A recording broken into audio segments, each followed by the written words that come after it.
Como ser um agente transformador de vidas? E quais as características fundamentais das pessoas que se propõem a fazer a diferença na vida do outro, além de si mesmo?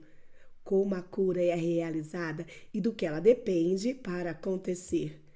Para responder a essas questões, compartilho com vocês as ideias principais do livro Manual do Professor de um Curso em Milagres.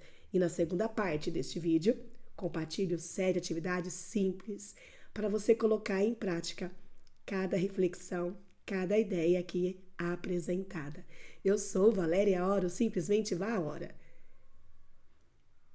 Iniciando. Quais são as características dos professores de Deus? Os traços superficiais dos professores de Deus não são de modo algum parecidos.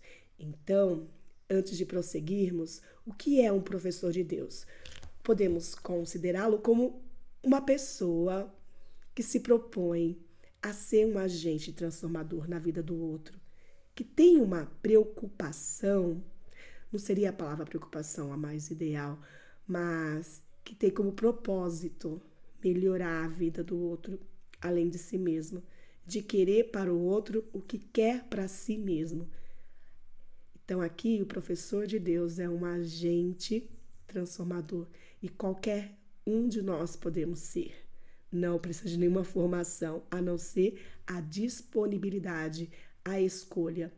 E na verdade, inconscientemente, somos professores um do outro. Aprendemos um com o outro.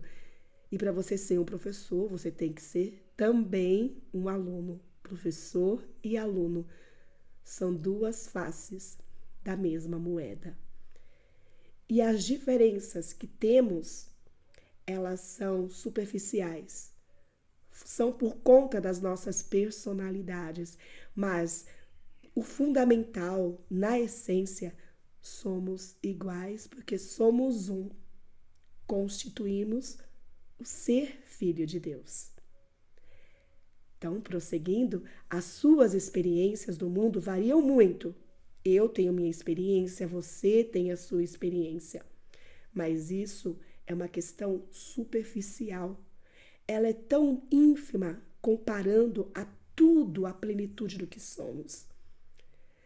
Agora, o livro também vai nos mostrar que existe um estágio, níveis de aprendizagem, mas é muito mais de uma percepção que ainda está numa esfera de separação, porque no fundo não há níveis, tudo acontece, tudo já é.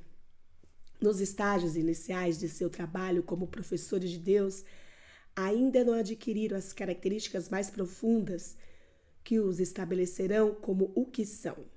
Então, nós já somos completos, plenos, mas esquecemos. Estamos nesse mundo sonhando, dormindo e precisamos despertar, estar mais consciente do nosso poder interior.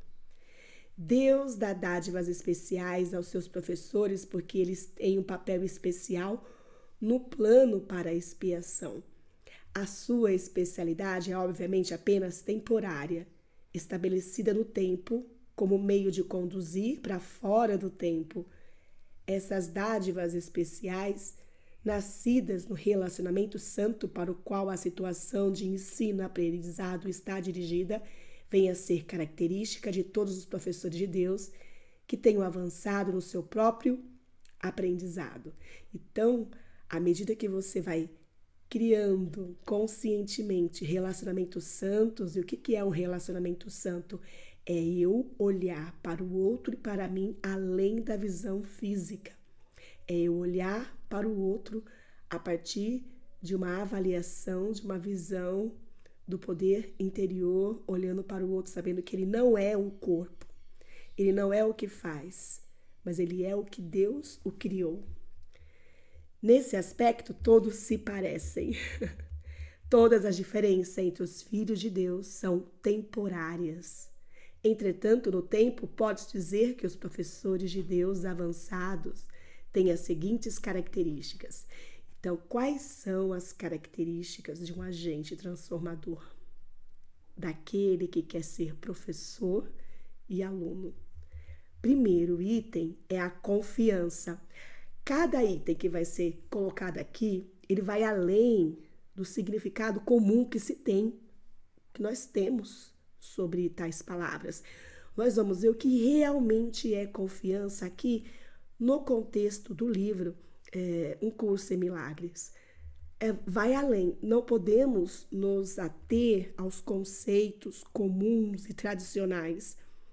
Todos os conceitos trabalhados neste livro, na verdade, eles não são nem conceitos, né? Eles são palavras, ideias que se interseccionam. E quando vamos perceber, uma equivale ou leva a outra. Por quê? Porque a ideia do livro é essa unicidade, é a plenitude, é sem limites. Então, a primeira que é colocada aqui, a primeira característica fundamental de um agente transformador é a confiança. Os professores de Deus têm confiança no mundo porque aprenderam que ele não é governado pelas leis que o mundo inventou. Então, tudo que vemos, tudo que experienciamos, na realidade, não é governado pela mente fragmentada e separada, porque tudo aquilo que é criado na separação é ilusório, é temporal, é situacional, vai acabar. Esse mundo, na verdade, ele é governado por um poder que está neles, mas não vem deles. É um poder que mantém todas as coisas a salvo. É através desse poder que os professores de Deus olham para o mundo perdoado. Quem tentaria voar com as asas diminutas de um pardal quando lhe foi dado o grande poder da águia? Então, quando nos limitamos a nos enxergarmos pelas vistas, pelo físico, estamos tentando voar com asas diminutas de um pardal, quanto nós temos realmente o poder de uma águia. Olha isso, né? Então, a confiança é você saber que esse mundo é governado realmente pelo poder interior. E aquilo que eu vejo não é. Eu não consigo julgar. Por isso que eu entrego para a visão espiritual, porque a visão espiritual tem esse olhar maior e pleno. Eu, separada, limitada nesse corpo, não tenho. Mas quando eu busco essa conexão com o meu poder interior, eu ganho a visão. Então, você confiar, não no que você vê com os olhos, mas saber que tudo é governado, tudo é perfeição, é plenitude. Isso é a confiança que se pede. Essa é a confiança de um professor. E complementa, né? Como desenvolver essa confiança? Porque não é algo fácil, já que estamos entulhados por essa visão ilusória desse mundo. Então, o desenvolvimento da confiança, em primeiro lugar, tem que passar pelo que poderia ser chamado de um período de desfazer. Então, todos nós precisamos desfazer todo o conhecimento, experiência que adquirimos nesse mundo. Isso não precisa ser doloroso, mas usualmente é experimentado assim, porque a gente não quer desapegar das coisas do mundo, a gente está apegado, né? A gente não quer abrir mão, acredita que vai perder, mas não se perde. Como é possível que a ausência de valor seja percebida, a não ser que a pessoa esteja em uma posição na qual não possa deixar de ver as coisas sob uma luz diferente?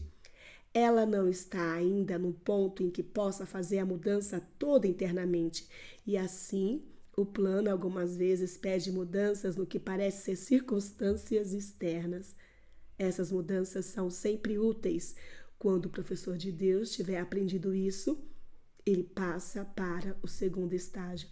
Então, o primeiro estágio para o desenvolvimento da confiança é você se predispor a desfazer, a desaprender tudo que você aprendeu.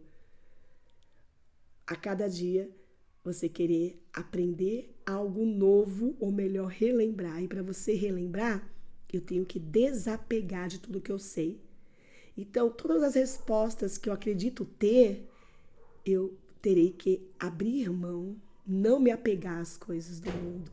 Não significa que eu tenho que ignorá-las. Eu gentilmente entrego todas as minhas certezas, eu entrego todos os meus achismos aos pés de Cristo, aos pés do ser interior, para que Ele verdadeiramente me mostre a completude, a minha memória, o que realmente é. Então, numa situação difícil qual é a verdade que está aqui? O que eu preciso aprender aqui? Então, são essas atitudes que vão nos ensinar a ter cada vez mais confiança e agirmos muito mais pela visão espiritual do que andar por vista. Em seguida, o professor de Deus tem que atravessar um período de seleção. Exatamente, quando a gente já fica menos apegado às coisas desse mundo e quando a gente olha para tudo aquilo que aprendemos e que temos, entre aspas, nós vamos ter, né? E esse ter, lógico, é sempre entre aspas, que escolher as prioridades, o que nós temos, o que verdadeiramente se alinha a esse novo propósito que eu coloquei na minha vida, que é me dedicar à questão espiritual, além do material. Então você vai ter que escolher.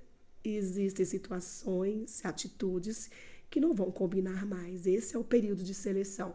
Isso é sempre um tanto difícil, porque tendo aprendido que as mudanças da sua vida são sempre úteis, ele agora terá que decidir todas as coisas considerando se elas são mais ou menos úteis. É preciso um grande aprendizado para compreender que todas as coisas, eventos, encontros e circunstâncias são úteis. Só na medida que são úteis é que qualquer grau de realidade lhes deve ser atribuído nesse mundo de ilusões. A palavra valor não se aplica nada além disso. Então, o que se coloca aqui? Cada situação da nossa vida, cada pessoa que nos é apresentada não é casualidade, não é futilidade. Cada momento precisa ser valorizado como o momento de agora. A pessoa que está ao seu lado agora é a ela que você vai dar a sua atenção plenamente. Você não vai ficar pensando em coisas passadas ou o que você vai fazer. Você vai se entregar plenamente àquele momento. E isso é colocado como algo de confiança. Todas as pessoas, todas as situações precisam ser vistas como úteis. E quando eu vejo as situações como úteis, dali eu posso abençoar a situação e aprender verdadeiramente.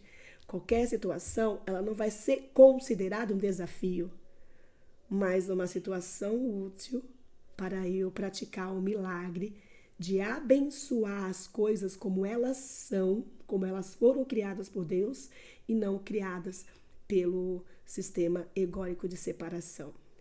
Cada momento é uma oportunidade para você relembrar o outro e a si mesmo do que é verdadeiramente a vida.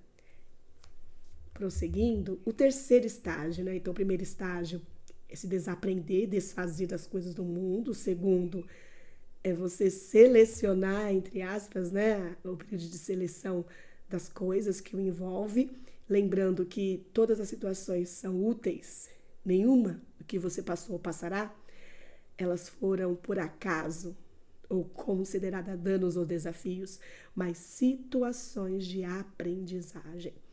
O terceiro estágio pelo qual o professor de Deus tem que passar pode ser chamado de um período de abandono.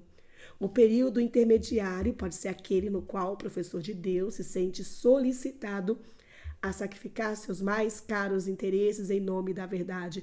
E esse sacrifício é uma interpretação egóica, não é real. Ele ainda não se deu conta de quão totalmente impossível seria tal exigência, né? Nada é sacrificado. Ele só pode aprender isso na medida em que, de fato, desiste do que não tem valor. Através disso, aprende que onde antecipou dor, acha, ao contrário, uma feliz leveza de coração. Onde pensou que algo lhe estava sendo pedido, acha uma dádiva concedida a ele. Em que momento achamos a dádiva? Em que momento percebemos a leveza? É nesse caminhar da confiança e do olhar abençoador. Considerar cada situação uma situação útil de aprendizagem e não de desafio, e não de dor, e não de sacrifício. Isso é uma prática, isso é uma constância, uma busca pela consciência a cada dia. Não é de uma hora para outra, embora seja em um instante. A outra fase é o período de assentamento. Esse é um período de quietude no qual o professor de Deus, o agente transformador, descansa um pouco em certa paz. Agora ele consolida seu aprendizado.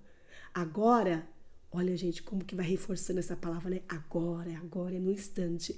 Agora começa a ver o valor de transferir o que aprendeu. O potencial disso é literalmente assombroso. E o professor de Deus está agora em um ponto de desenvolvimento no qual vê nisso a sua saída. Quando estiver pronto para seguir adiante, vai com companheiros poderosos ao seu lado. Agora ele descansa um pouco e os reúne antes de prosseguir. Daqui para frente, ele não irá sozinho. O próximo estágio é, de fato, um período de desassentamento. Agora, o professor de Deus tem que compreender que ele realmente não sabia o que tinha e o que não tinha valor. Tudo que realmente aprendeu até aqui foi que não queria o que não tinha valor e, de fato, queria o que tinha. Apesar disso, sua própria seleção foi sem significado, no sentido de lhe ensinar a diferença. Então, veja, se tem aquela fase de selecionar, a gente vai perceber que na verdade, tudo aquilo que acreditamos que fosse mais ou menos, não existe. Apesar disso, a sua própria seleção foi sem significado de lhe ensinar a diferença.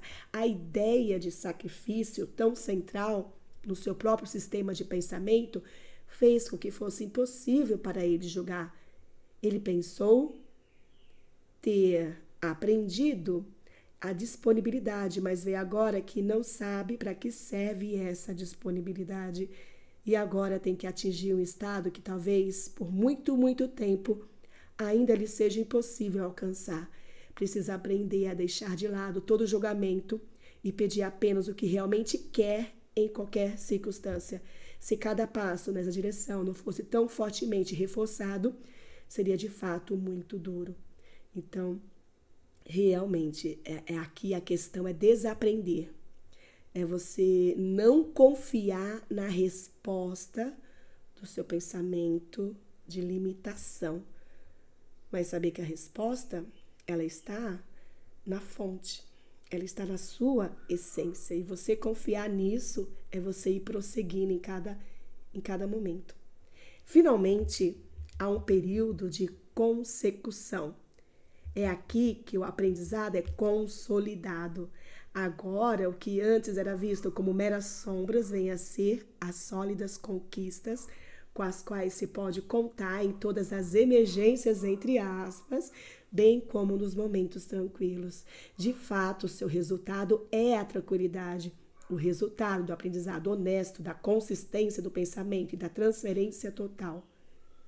Esse é o estágio da paz, pois aqui se reflete inteiramente o estado do céu. Daqui em diante, o caminho para o céu é fácil e está aberto. Então, essa primeira característica de um professor de Deus, de um agente transformador, ela mostra que a confiança não está neste mundo, nas coisas que sabemos, nos nossos conhecimentos adquiridos, mas a confiança está em saber que o poder interior, o nosso eu superior é que tem a resposta. É o nosso eu superior que nos dá a visão e acreditamos na visão espiritual, não no que vê. Não andamos por vista, andamos por fé, na confiança desse poder interior, na plenitude, acreditando que cada situação é um ensino aprendizado. Não existe uma situação pequena ou maior que a outra. Todas são importantes no agora, no aqui. Cada pessoa é o seu professor, é o seu aluno. Nós somos os professores e os alunos do outro também. Porque não existe lá fora. somos todos um. A segunda característica de um professor, de um agente transformador, é a honestidade. Lembrando, essas palavras, elas vão além do conceito comum. Todos os outros traços dos professores de Deus baseiam-se na confiança. Uma vez que ela tenha sido alcançada, os outros não podem deixar de se seguir. Então, veja, por mais que parece que seja difícil adquirir cada uma dessas características, quando você adquire uma, todas vêm juntas, porque é uma integração, um relacionamento, é uma coerência muito grande, vocês vão perceber isso, em especial na prática. Uma vez que ela tenha sido alcançada, os outros não podem deixar de seguir, né, as outras características. O termo honestidade aqui significa consistência. Você ser consistência no que sente, no que fala, no que pensa, no que acredita. Honestidade é igual a consistência. Nada do que dizes contradiz o que pensas ou fazes. Nenhum pensamento se opõe a outro pensamento, nenhum outro trai tua palavra, e nenhuma palavra discorda da outra. Tais são os verdadeiramente honestos. E como ter consistência, né, gente? Uma maneira maravilhosa é a prática dos exercícios aqui que o livro propõe. Uma atividade por dia, que são coisas simples, como afirmações, que vão nos mostrando essas habilidades para desenvolver essa competência da consistência. A consistência a gente consegue ir lapidando dia após dia, e os exercícios simples do curso em Milagre nos oportuniza isso. A paz da mente que experimenta os professores de Deus avançados se deve em grande parte à sua perfeita honestidade, à sua consistência. Essas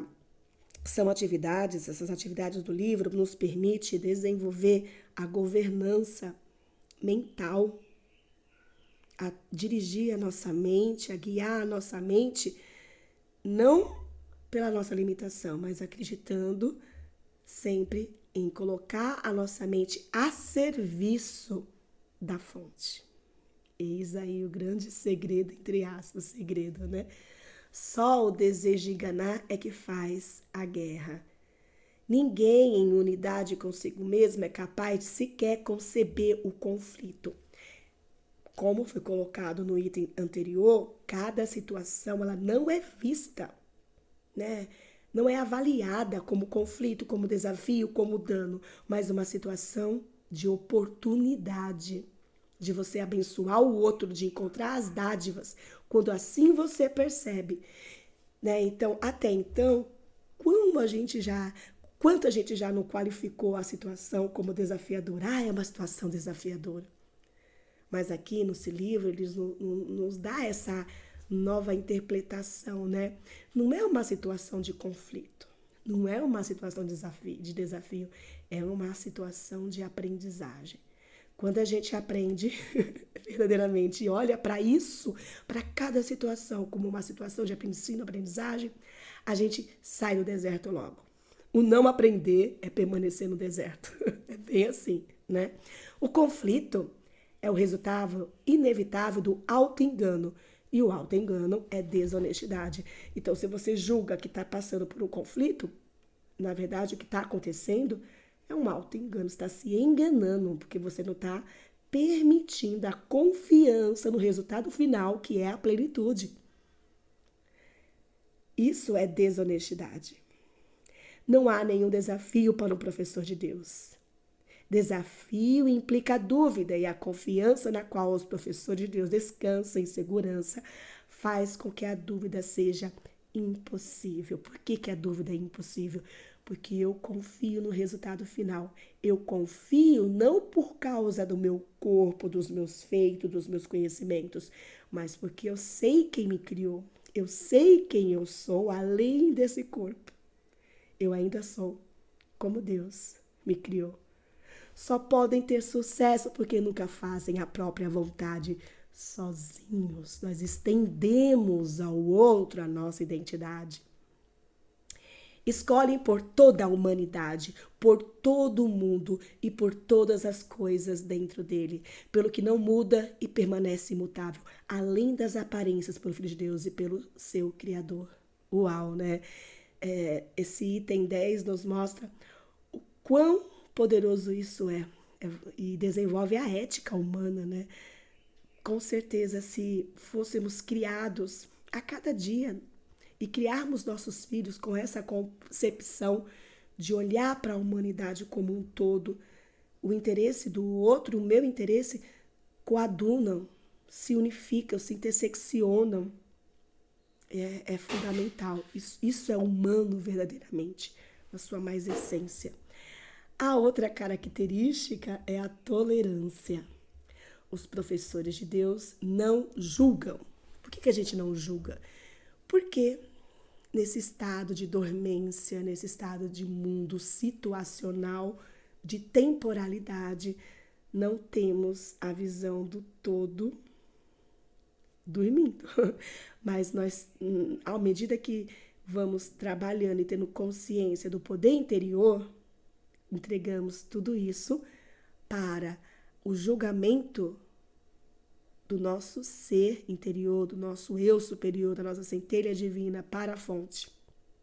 Julgar é ser desonesto, pois julgar é assumir uma posição que você não tem. Aí você vai querer dar o quê? Dar ao ego o poder de Deus? Roubar de Deus o seu poder? Não, cada macaco no seu galho, né? Sem julgamento, todas as coisas são igualmente aceitáveis, pois quem poderia julgar de outra maneira? Sem julgamento, todos os homens são irmãos. Então, como que eu adquiro a tolerância? Eu não julgo o outro pelo que ele faz, pelo que ele aparenta ser. E sim, eu confio no que ele é em Cristo, o que ele é na fonte. Sem julgamento, todos os homens são irmãos, pois quem haveria de estar separado? O julgamento destrói a honestidade, despedaça a confiança. Nenhum professor de Deus pode julgar e esperar aprender. Então, aqui é um outro desafio, né? A tolerância. A tolerância é você não ser desonesto com o outro, porque o outro não é o corpo, não é o que você está vendo. Ele é além disso tudo. E você enxergar isso no outro é você reconhecer a sua própria identidade. O outro item é a gentileza. O dano é impossível para os professores de Deus. O dano é o resultado do julgamento. Não existe dano, não existe conflito, não existe desafio aqui no contexto do livro. Por quê? Porque o que existem são situações de ensino-aprendizado. E nessas situações podemos abençoar e encontrar dádivas quando nos permitirmos ensinar e aprender. Portanto, os professores de Deus são totalmente gentis. Eu não ataco. Por isso que eu selecionei a imagem aqui, a arte da capa do vídeo, né? Uma pessoa segurando gentilmente o mundo. E ao segurar, não se apega. Tá ali, ó. Simplesmente entregando, como se fosse entregando para a fonte. E compartilhando isso ao outro. Eu não tenho que atacar o mundo, eu não ataco o mundo. Eu gentilmente o acolho e entrego aos pés da fonte, na confiança da visão espiritual, do ouvido espiritual, do sentir espiritual.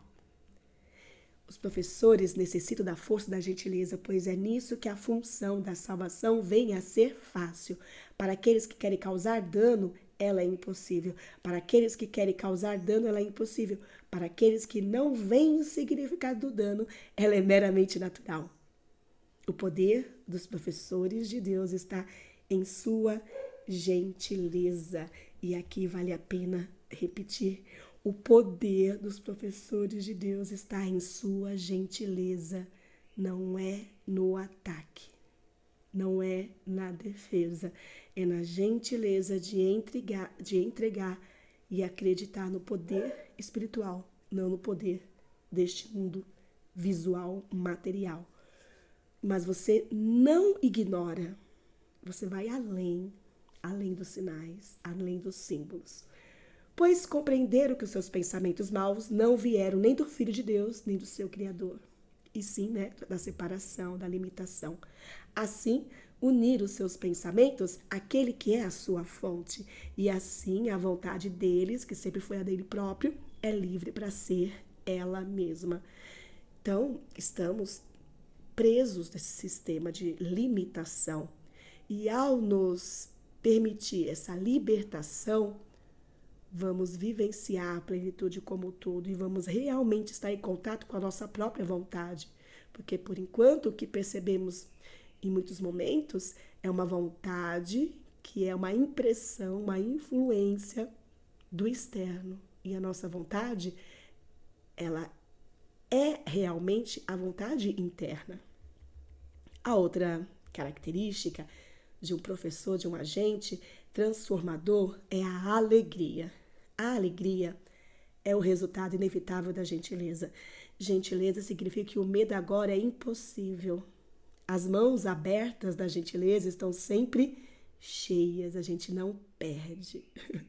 Eles estão certos de que são amados e de que estão a salvo. A alegria vai com a gentileza, assim como o sofrimento acompanha o ataque. Eles mantêm as suas dádivas e seguem no seu caminho, porque a voz de Deus os dirige em todas as coisas. A alegria é a sua canção de agradecimento. E Cristo também inclina-se olhando para eles com gratidão, que a alegria é compartilhar o propósito da salvação. Então veja que aqui traz também a questão do agradecimento. O que é ser grato? O verdadeiro agradecimento não é aquele pelas coisas que temos e pelas coisas que, ou pelas pessoas que nós cultivamos como os nossos familiares e amigos. Óbvio que é bom você ter esse agradecimento, mas precisamos ir além desses agradecimentos por questões externas. Nós temos verdadeiramente que sermos agradecidos pelo que nós somos, pela criação que somos e por quem fomos criados, pelas dádivas que temos. São dádivas que não são por questões de merecimentos, mas nos foram dadas assim que fomos criados. Então, temos que ser agradecidos pelo que nós verdadeiramente somos.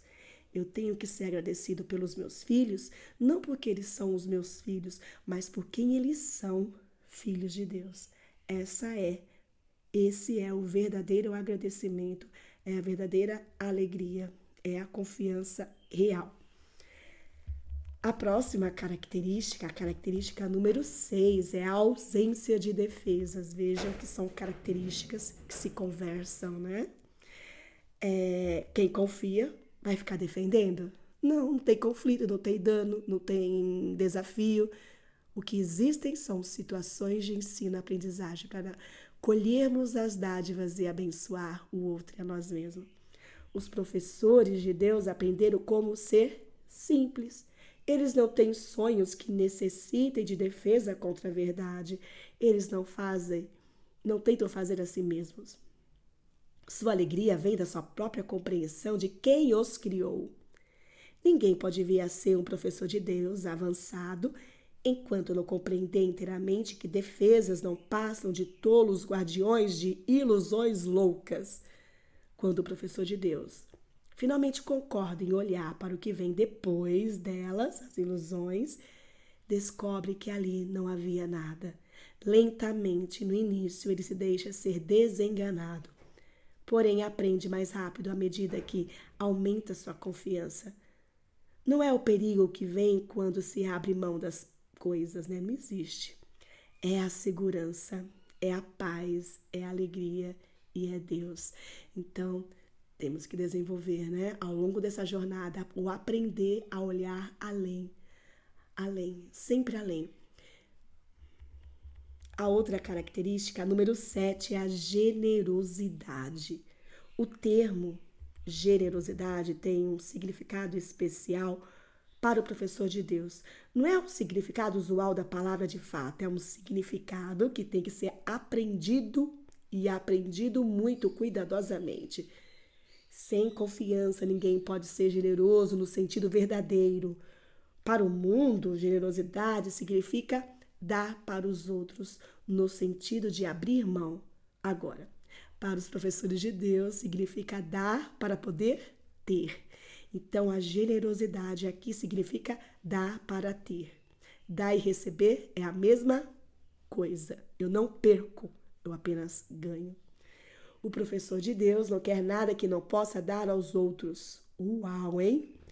Porque compreende, por definição, que isso não teria valor algum para ele. Mas ele quer ter para si todas as coisas que são de Deus e, portanto, são para o seu filho. Essas são as coisas que lhe pertencem. Essas ele pode dar com generosidade verdadeira, protegendo-as sempre para si mesmo. Então, muitas vezes a gente contribui com questões materiais. Lógico que temos que contribuir com questões materiais, só que a verdadeira generosidade, ela vai além dos símbolos materiais. Você pode olhar para a sua possibilidade de ajudar o outro materialmente como um símbolo de abundância. Porque a abundância de Deus, ela vai além desses símbolos. É além, é muito além. São sombras apenas. E ter essa ciência nos ajuda a desenvolver essa verdadeira generosidade, que significa dar para poder receber. E dar em especial aquilo que temos em nossas mãos, as dádivas que Deus nos deu, que é do Filho, que é do outro também. Então, a maior generosidade que você pode dar ao outro é olhá-lo como ele verdadeiramente é, o Filho de Deus, inocente, impecável. Já pensou? Olha o desafio, né? De aprender isso, de aplicar isso, né? É verdadeiramente uma situação de aprendizagem, né? Na verdade, não é um desafio, é uma situação de aprendizagem. Mas, por ora, muitas vezes encaramos como um desafio.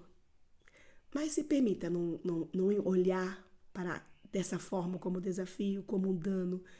Permita a partir de então a você encarar cada momento, cada desafio como, não, isso aqui é um momento de aprendizagem. Qual a dádiva que está aqui escondida?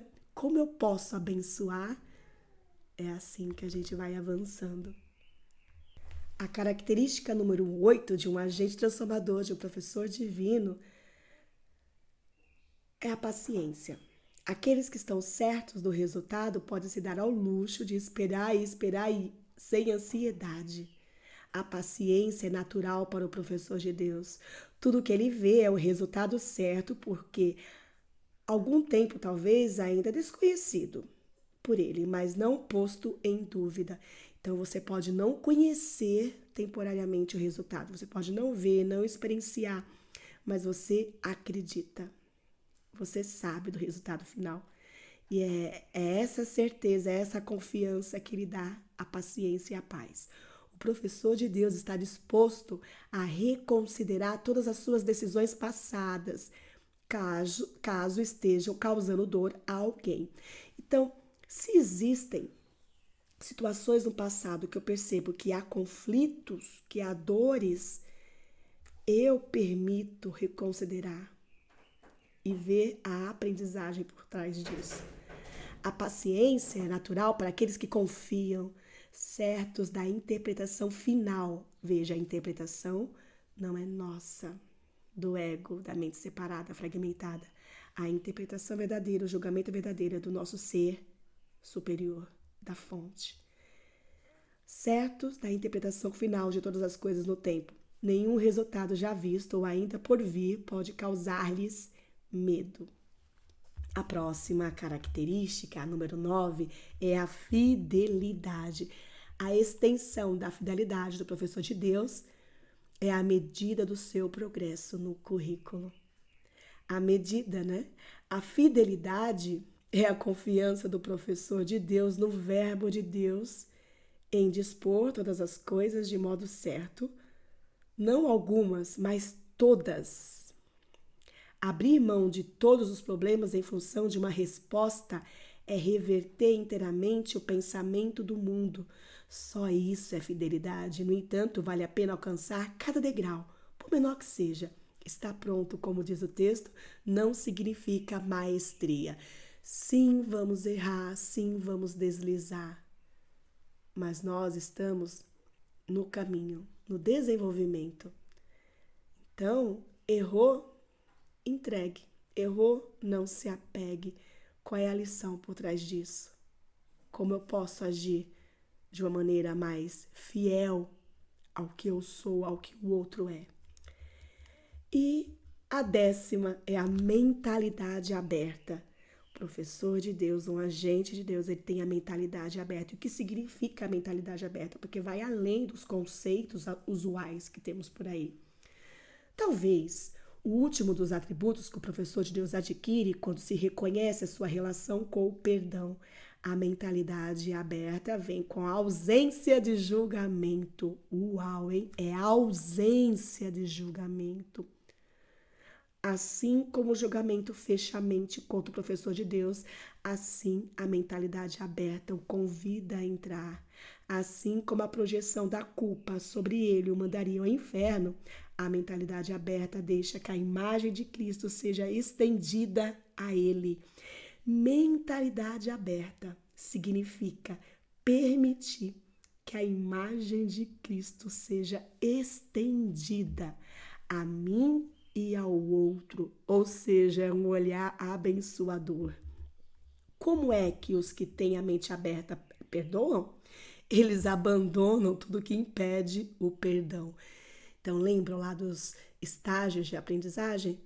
Abandonar. Abandonar as convicções, os conhecimentos que adquirimos por meio de um sistema de pensamento fragmentado e limitado. Não se apegar às coisas do mundo, não atacar. Gentilmente pedir a visão do todo. Na verdade, abandonaram o mundo e permitiram que estes lhe fossem restaurados com tal frescor e alegria, tão glorioso que nunca teriam podido conceber tamanha mudança. O perdão é a meta final do currículo. Pavimenta o caminho para o que vai além de todo o aprendizado. Ter a mentalidade aberta é estender a imagem de Cristo ao mundo, à humanidade. A lista dos atributos dos professores de Deus não inclui coisas que constituem a herança do Filho de Deus. Eu vou deixar aqui na descrição o vídeo que fala sobre as dádivas, a herança divina. Porque se essas características dos professores de Deus são maravilhosas, gente, incontáveis, imensuráveis, são a herança que Deus nos deixou. Então, eu vou deixar esse vídeo sobre as dádivas divinas, os presentes divinos que Deus nos deixou, que é nosso. Cada dádiva é nossa herança. Vale a pena você depois se debruçar em ouvir, reler e praticar. Vou deixar aqui na descrição, tá bom? Termos um pouquinho sobre essas dádivas, né? Termos como o amor, a impecabilidade, a perfeição, o conhecimento, a verdade eterna, não aparecem nesse contexto aqui, não foram incluídas. No entanto, quando a sua presença está obscurecida, o foco recai certamente sobre o currículo, ou seja, como nós nos esquecemos de todas essas dádivas e essa herança, nós necessitamos do currículo de um curso em milagre, que é, então, essa busca por despertar, relembrar quem realmente somos. A função dos professores de Deus é trazer ao mundo o verdadeiro aprendizado. Então, propriamente falando, o que trazem é desaprendizado. Vamos desaprender para aprender o verdadeiro, né? O aprendizado verdadeiro no mundo. Temos que desaprender todo esse passado para relembrar o que verdadeiramente somos na eternidade. Prosseguindo, o 5. Como se realiza a cura? A cura envolve a compreensão do propósito da ilusão da doença. Sem isso, ela é impossível. Então, como que se realiza a cura? Eu percebendo que a doença, ela é uma postura, uma decisão mental. Então, eu só posso curar se houver uma reversão mental no nível da mente. E vai prosseguir explicando melhor isso. O propósito percebido na doença. A cura é realizada no instante que aquele que sofre já não vê nenhum valor na dor, pois a doença é uma escolha, uma decisão. Como assim escolho a dor, né? Como assim eu escolho a doença, o problema, muitas vezes é de forma inconsciente, é uma consequência, né? É um sentimento de separação e de limitação. É a escolha da fraqueza, da convicção equivocada de que fraqueza é força. A doença é um método concebido na loucura para colocar o Filho de Deus no trono do Pai. Então você coloca o ego no trono. Quem é que está dirigindo a sua vida é um sistema de separação e não um sistema de unidade. Deus é visto como estando do lado de fora, feroz e poderoso, ansioso por manter todo o poder para si mesmo. Só através da sua morte é possível que ele seja conquistado por seu filho. E não é assim, né? Item 2, o deslocamento na percepção. A cura necessariamente ocorre na exata proporção em que se reconhece que a doença não tem valor. Não tem valor, gente. Toda situação não é um desafio, não é um dano, não é um conflito, mas o momento de você ofertar lírios, dádivas ao outro e abençoar. Aprender. Basta ele dizer, eu não ganho absolutamente nada com isso e está curado. Mas para dizer isso, ele primeiro tem que reconhecer certos fatos. Em primeiro lugar, é óbvio que as decisões são da mente, não do corpo. Se a doença não é senão um enfoque falho de como solucionar problemas, ela é uma decisão. Temos como instintos, reflexos e outros semelhantes representam tentativas de dotar o corpo com motivos não mentais. De fato, tais termos meramente declaram ou descrevem o problema, não lhe dão uma resposta. Então, a cura, ela se dá no nível da mente e reflete no corpo. A aceitação da doença como uma decisão da mente, como propósito para o qual ele quer usar o corpo, é a base da cura. E isso é assim, para a cura em todas as formas. Não importa o nome que você dê ao problema que você está passando. É uma forma diferente. Mas o motivo e a resposta é o mesmo. O motivo é a fragmentação e a separação. É o auto-engano. E a resposta é a unicidade.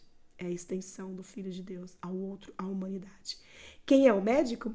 Apenas a mente do próprio doente. O resultado é que ele decidir.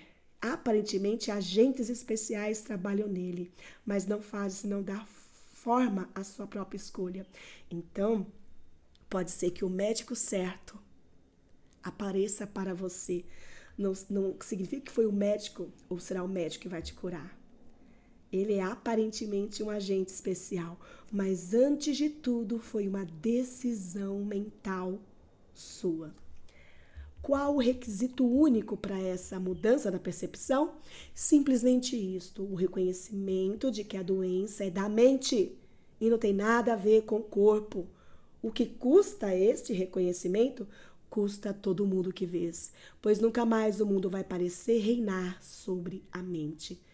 Então, não permitamos que o mundo reine sobre a nossa mente, mas sim que nós reinamos com a nossa mente certa, o mundo abençoando. Nem ele faz nada com o mundo, pois estava equivocado em relação ao que ele é. Aí está a liberação de ambos, culpa e doença, posto que são um só. No entanto, para aceitar essa liberação, é preciso que a ideia de insignificância do corpo seja aceitável. Com essa ideia, a dor desaparece para sempre. Então, gente, nunca podemos dar ao corpo o mérito de ser a nossa fonte. O corpo e a mente estão a serviço. Agora, a serviço de quem? É uma decisão nossa. Com essa ideia, a dor desaparece para sempre, mas também com essa ideia vai-se toda a confusão a respeito da criação. Coloca causa e efeito em sua verdadeira sequência com relação à única coisa. E o aprendizado vai se generalizar e transformar o mundo. O resultado final dessa lição é a lembrança de Deus.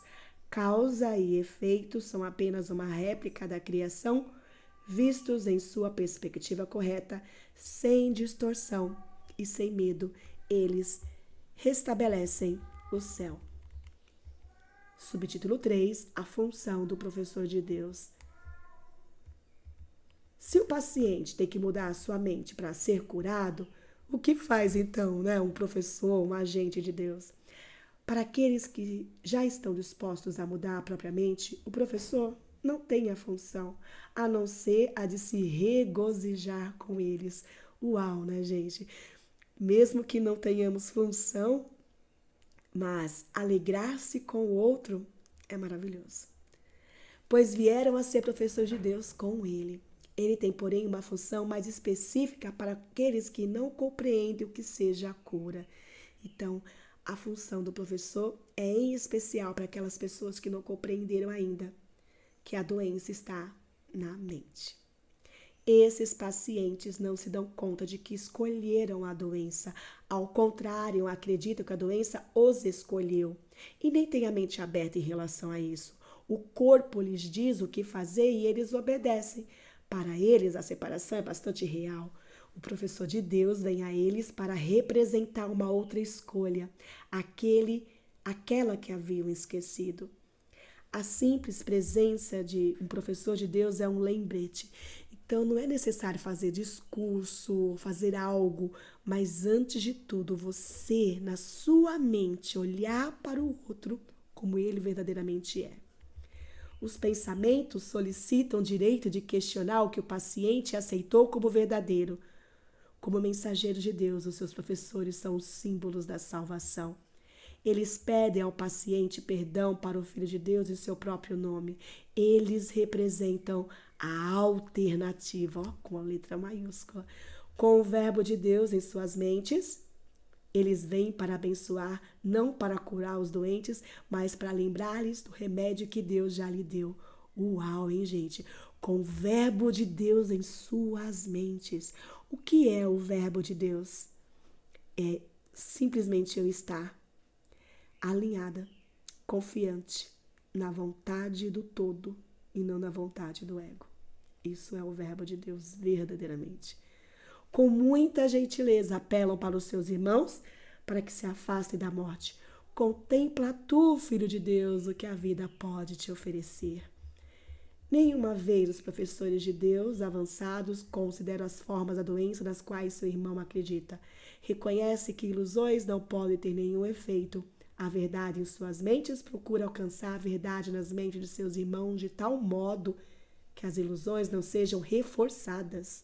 Assim, são trazidas à verdade. Não é a verdade que é trazida a eles. Assim, são elas dissipadas, não pela vontade de um outro, mas pela união da vontade única consigo mesmo. Essa é a função dos professores de Deus. Não ver nenhuma vontade como se fosse separada da sua própria e nem a sua da de Deus. Viram? O que é o verbo de Deus na mente? É você enxergar a vontade do todo e estendida à humanidade. Título 6. A cura é certa. A cura é sempre certa. O professor de Deus viu a correção dos seus erros na mente do paciente, reconhecendo-a pelo que é, tendo aceito a expiação para si mesmo, aceita também para o paciente. A cura sempre será posta de lado quando seria vista como uma ameaça. No instante que é bem-vinda, lá está. Eu não ataco, eu aceito. Reconheço simplesmente de que a doença, o problema, é apenas um símbolo que aponta para o além, para o resultado final, para uma certeza, para a plenitude. Nenhum professor de Deus deve sentir-se desapontado caso tenha oferecido a cura sem que ela seja aparentemente recebida. Não lhe cabe julgar quando a sua dádiva deve ser aceita. Gente, o quando e o como vai acontecer não é responsabilidade nossa. A nossa responsabilidade é a disponibilidade, a confiança no resultado final. Que ele esteja certo de que ela foi recebida e confia em que será aceita quando for reconhecida como uma bênção e não uma maldição. Não é função dos professores de Deus avaliar o resultado de suas dádivas. Sua função é apenas dá-las. É a renúncia a toda a preocupação em relação à dádiva que faz com que ela seja verdadeiramente dada. É a confiança que faz com que a verdadeira doação seja possível. cura é a mudança mental que o Espírito Santo na mente do paciente está buscando para ele. E é o Espírito Santo na mente do doador que lhe dá a dádiva. Maravilhoso, não é? Então, olha, vale a pena ouvir, reler, meditar em cada parte aqui, gente. É muito rico esse material. Só esse vídeo aqui, ó, sensacional. Não por mim, né? Mas pelo seu ser interior, pelo nosso ser interior, por aquilo que somos. E aqui estão as atividades para você solidificar ainda mais essa constância, essa honestidade, essa fidelidade, essa confiança. São 7 atividades. Como que essas atividades são colocadas e orientadas a serem executadas? Cada frase você vai praticar em um dia. Aí você a pratica de manhã e à noite. Você lê, se silencia, simplesmente isso. Lê e se silencia. E ao longo do dia, busque experienciando e colocando em prática o conteúdo dessa ideia, tá? O tempo que você vai ficar nessa reflexão, nessa meditação, nessa quietude, você vai perceber o que fluir melhor para você, tá bom? Então é simplesmente isso, gente. Você fazer afirmativo pela manhã, à noite, antes de dormir, permita-se silenciar, perceber o ritmo da sua respiração, tá bom? Os pensamentos que vierem, você vai entregando, não, com gentileza, sem ataque, sem apego. Simplesmente permita que venham e vão, como nuvens passageiras, que é o que são, tá bom? É só isso. Você pode printar essa tela aqui ou escrever. Existem várias estratégias. Há dias que eu gosto de fazer um papelzinho, uma filipeta, eu escrevo e coloco no bolso do casaco, quando estou usando o casaco no dia. E ao longo do dia eu gosto de abrir aquele papel e ir lendo, relembrando e colocando em prática. Existem várias possibilidades, crie a sua, tá bom? Se sinta à vontade com o seu ser interior, com a sua inspiração divina. A primeira ideia: hoje dou a minha vida a Deus para que Ele a guie. Então isso é desenvolver a confiança, né? E tem aqui a oração. Pai, hoje dou todos os meus pensamentos. Não quero nenhum deles para mim. No seu lugar, dá-me os teus. Também entrego a ti todos os meus atos para que eu possa fazer a tua vontade, ao invés de buscar metas que não podem ser conquistadas e perder tempo com imaginações vãs. Hoje eu venho a ti. Eu recuarei e simplesmente te seguirei. Que tu sejas o guia e eu o seguidor. Que não questiona a sabedoria do infinito, nem o amor cuja ternura eu não posso compreender, mas que é, no entanto, a tua dádiva perfeita para mim. Hoje temos um guia para conduzir-nos adiante, e ao caminharmos juntos, daremos esse dia a Ele absolutamente sem reservas. Este é o seu dia, e assim é um dia de incontáveis dádivas e graças para nós. Hoje dou a minha vida a Deus para que Ele a guie. A próxima lição: Pai, hoje volto a ser o teu filho. Veja que essa afirmativa nos permite, né, a memória de Deus e o seu amor. Essa memória é o amor dele que nos mantém seguros, nada mais. E focar no poder interior e não no apego à valorização das coisas do mundo. É isso que essa lição vai nos lapidando, nos relembrando a fazer. Anteciparemos hoje o momento em que desaparecem os sonhos de pecado, a culpa, e no qual alcançamos a santa paz que nunca deixamos. Diminuto foi o instante que se passou entre a eternidade e a intemporalidade. Tão breve foi esse intervalo que não houve lapso na continuidade nem interrupção nos pensamentos para sempre unificados em um só. Nada jamais aconteceu para perturbar a paz de Deus, Pai e Deus Filho. Hoje aceitamos isso como totalmente verdadeiro. Nós te agradecemos, Pai, não por ser possível perder a memória de ti e do teu amor.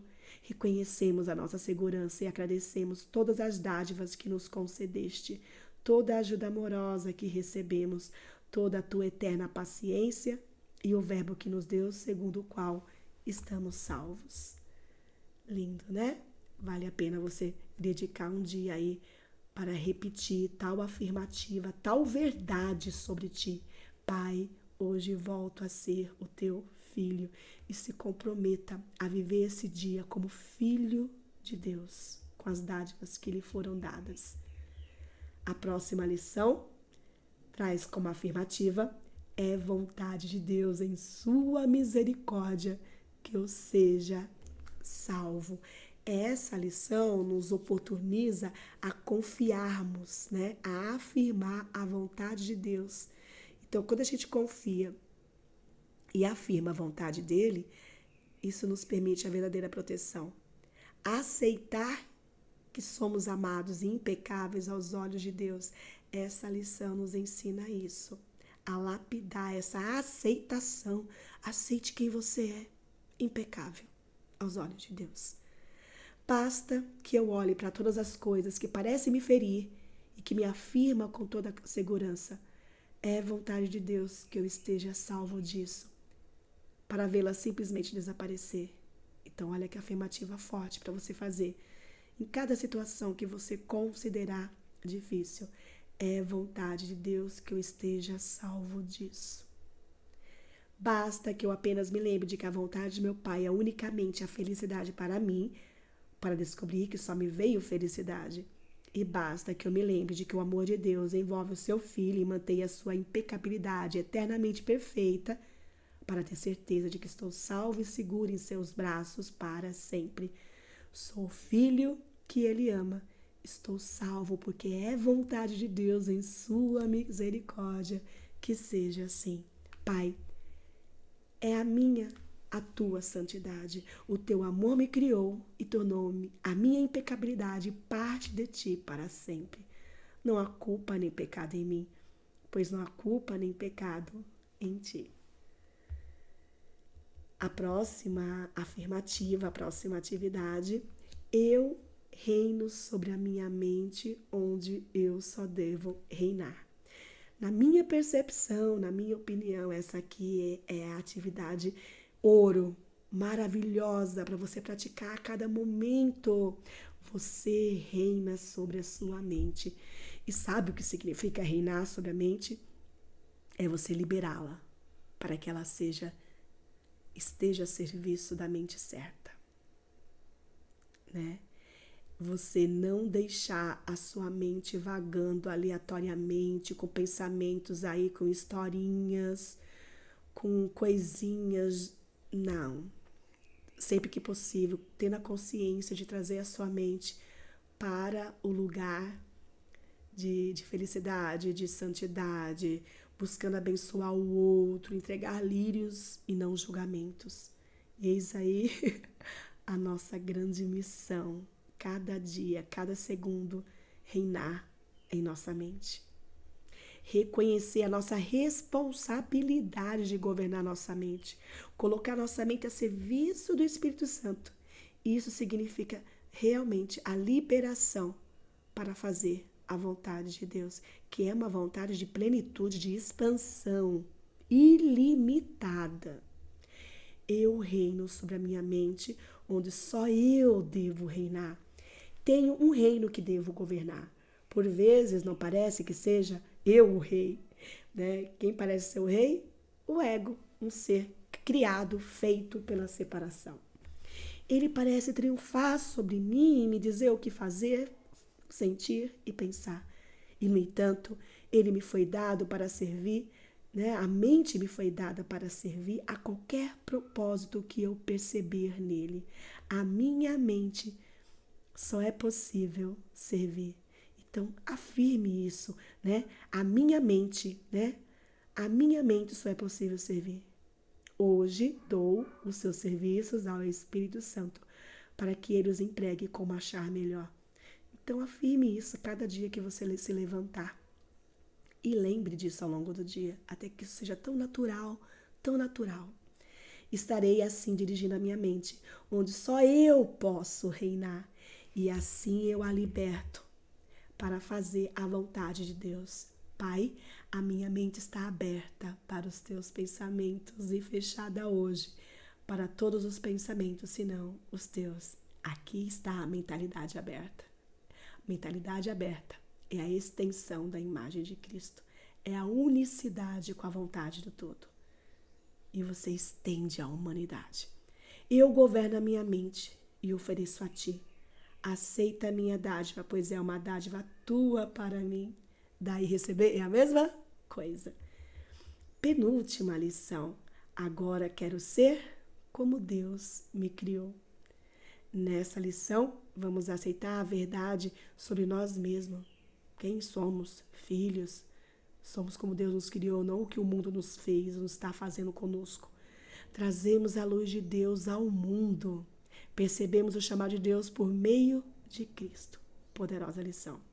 Hoje aceitarei a verdade a meu respeito.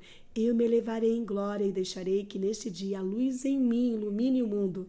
Quando você aceita quem você é luz do mundo e sal da terra.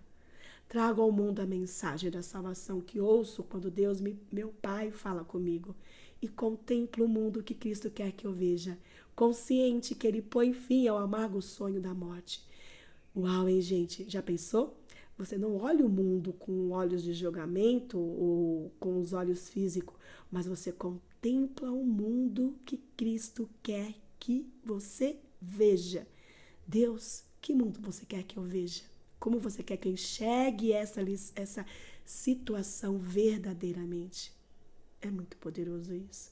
Cristo, declare isso, ó. Cristo é os meus olhos, hoje, e os ouvidos que hoje escutam a voz por Deus. Pai, venho a ti através daquele que é o teu filho e também é o verdadeiro ser. Amém. Então, que venhamos ao mundo com as percepções, com a imagem de Cristo. E a última lição, não é a última, é a penúltima, eu sempre confundo, né? A penúltima lição, a 238, toda salvação depende da minha decisão. Simples assim. A cada momento você pode fazer uma escolha diferente. Errou?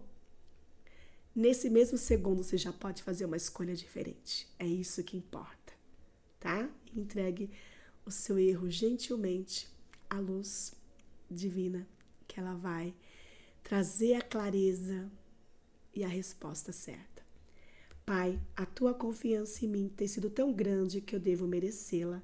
Tu me criaste e me conheces tal como sou, e no entanto depositaste a salvação do teu filho em minhas mãos e deixaste que ela dependesse da minha decisão. Eu devo ser muito amado por ti realmente. E também devo ser inabalável em minha santidade para que me tenhas dado o teu filho certo de que está seguro aquele que ainda faz parte de ti e que no entanto é meu, pois ele é o meu ser. Então veja, cada pessoa que nos relacionamos foi Deus que nos deu para salvá-lo. E como eu salvo o outro? Permitindo que o outro seja quem verdadeiramente ele é. Antes de tudo, isso é uma visão, uma decisão mental. E assim, mais uma vez hoje, fazemos uma pausa para pensar no quanto o nosso Pai nos ama e quão caro seu Filho criado pelo seu amor continua sendo para aquele cujo amor se completa nele. Agora sim, a última lição. A glória do meu Pai é minha. Essa aqui é uma lição, gente, muito forte e desafiadora, porque muitas pessoas vão falar assim, nossa, que blasfêmia, como que a glória do Pai é minha? Mas se você é a imagem dele, e a glória dele só pode ser sua se você se permitir aceitar, reconhecer que você é um com ele e um com o outro. Não deixemos que a verdade sobre nós mesmos seja ocultada hoje por uma falsa humildade. Ao invés disso, sejamos gratos pelas dádivas que o nosso Pai nos concedeu. Nós te agradecemos, Pai, pela luz que brilha em nós para sempre. E nós a honramos porque tu a compartilha conosco. Somos um, unidos nessa luz e unos contigo em paz com toda a criação e conosco. E que você possa ter a oportunidade de colocar isso em prática. A de você ser o governante da sua mente e entregar para a mentalidade certa. Estenda o reino de Deus ao outro. Permita que o outro seja o que você quer ser. Um abraço, uma semana abençoada.